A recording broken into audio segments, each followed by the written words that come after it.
بسم الله الرحمن الرحيم إن الحمد لله نحمده ونستعينه ونستغفره ونعوذ بالله من شرور أنفسنا ومن سيئات أعمالنا من يهده الله فلا مضل له ومن يضلل فلا هادي له وأشهد أن لا إله إلا الله وحده لا شريك له وأشهد أن محمدا عبده ورسوله وبعد السلام عليكم ورحمة الله وبركاته yanzu da muke magana daren laraba ne wanda ya daidai da daren 29 ga watan safar hijira annabi sallallahu alaihi wa alihi wa sallam na da shekara 1427 daidai da 28 ga watan march shekara ta 2006 wani lokaci ne da muke zaune a ainihin wato nadi salafiya dandalin salafiya da ke number 7 zobe road muciya sabon garin zaria jihar kaduna najeriya a inda muka yi alkawarin cewa insha Allahu ta'ala yau din nan za mu gabatar da lacca mai taken duniyar aljanu da shaitanu. Wannan lacca da za mu gabatar za mu haskaka kuma mu yi tsokaci dangane da wannan ainihin wato duniya da muka yi magana ta wasu halittu da ake kira aljanu da kuma ainihin wato shaitanu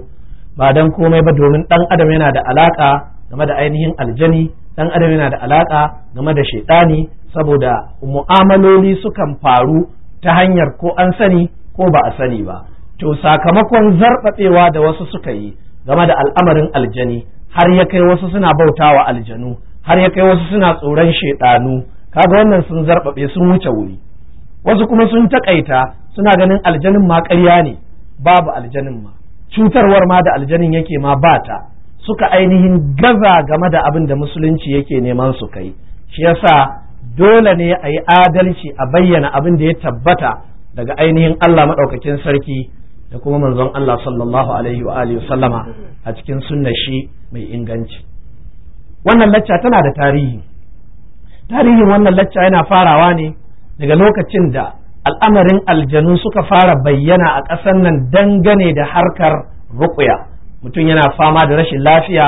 ta ƙi cinyewa sai a karanta alƙur'ani sai Allah ya bashi sauƙi wani lokacin har ya kai kafin sauƙin ya zo sai aljani ya yi magana sai ya yi wasu bayanai da makamantan haka to sai mas'ala ta taso ya zan ana da buƙatar a san waɗannan irin halittu a san wannan duniya tasu shin wai ma aljani gaskiya ne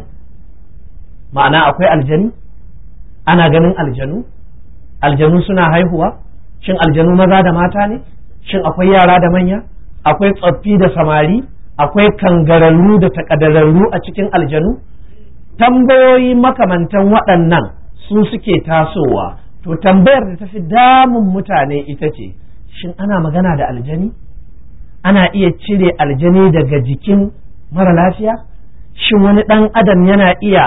horar aljani ya samu aljani ya saka shi ya mishi wasu ayyuka nagari ko ayyukan banza ko makamantan haka waɗannan suna daga tambayoyin da kuma suka fi damun al'umma ita wannan lacca ba an zo za a karantar da kai ruqya bane a'a jimillar duniyar aljanin ce da shaidanu dan haka kai mai sauraron mu sai ka kirga wannan shine kasar na farko adadin kasusuwan da za a yi Allah kadai ya san iyakarsu sai dai za a rinka yin su sannu a hankali ne ta iya yiwa yanzu in ka ji na ɗaya din nan na biyu mai yiwa sai nan da wata 5 ko shekara 1 ko shekara 10 ko kuma sa'ad da duk Allah maɗaukakin sarki ya nufa haka al'amarin yake saboda abin da muka so ba shine lallai ya yiwu ba sai abin da Allah maɗaukakin sarki ya so wannan kenan bayan wannan laccar kamar yadda nace tarihinta ya faro daga wancan lokaci sai cibiyar karantar da shari'ar musulunci wato Center for Islamic Legal Studies da ke Congo ABU Zaria sai suka gayyata ta musamman yau kamar ainihin wato shekaru 9 da suka wuce ko kuma 10 domin tun 1996 suka aiko min da goron gayyata kaga yau shekara 10 kenan aka zo aka gabatar da laccoci har kasar 11 aka bi aka tattake wuri akan matsalar nan muka yi ta kira ga malamai wanda ya san bai san matsalar nan ba kada ya sa baki wanda ya san matsalar ya ji kuskure a ciki to don Allah ya neme mu yi mana gyara domin so ake a ainihin wato faɗi tare a tashi a shiga aljanna ne to amma abin mamaki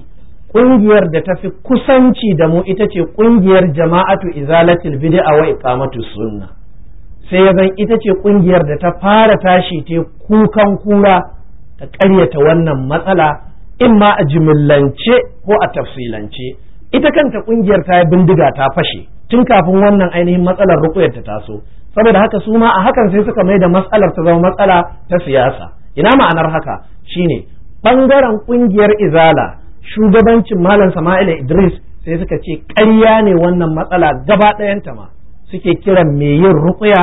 da boka, suke kiran littafin as-sarimul battar da cewa jawahirul ma'ani na 'yan ruƙuya, suka yi ta ainihin maganganu munana. Allah ya kiyaye. 'Yan ɓangaren Kaduna waɗanda waɗancan ke kiransu 'yan tawaye, su kuma da suka tashi wasunsu sai suka ƙaryata matsalar a dunkule, wasu kuma sai suka ƙaryata matsalar da cewa magana da fitar da aljanu ce ba su yarda da ita ba. Waɗannan tafsilin da suka ƙaryata kenan. A dunkule kuma wasu sai suka ƙaryata hatta matsalar aljanin ma da shaidanu gaba ɗaya suka ƙaryata ta, har aka samu wani shaidani daga cikin ƙungiyar Izala ɓangaren Kaduna yake cewa Imamu Ahmad ibn Hanbali ma boka ne, Ibn Taymiyyah boka ne, ba dan komai ba wai saboda waɗannan malamai suna yin ruqya kuma suna magana da aljanu. Wannan kaga yana daga cikin mugun abu da ya faru a cikin da'awa ta masu cewa su ahli sunna ne. Abin da kai ci da mamaki shine sun ta izgilanci, sun ta ƙaryata wannan matsalar, amma har yau ba mu ji wani daga cikinsu ya fito ya ce abubuwan da suka faɗi na kuskure game da kaza sun gane kuskure ne, don haka jama'a a yafe mu kuma ba za mu aikata irin haka ba a gaba. Sai kawai sai muka ga da dama daga cikinsu yanzu sun lallaba suna ta yin ruƙuya, wasunsu ma a izalar sun mai da harkar ta zama musu sana'a, da ita suke ci da ita suke sha. To kaga wannan yana daga cikin sharrin ƙungiyanci.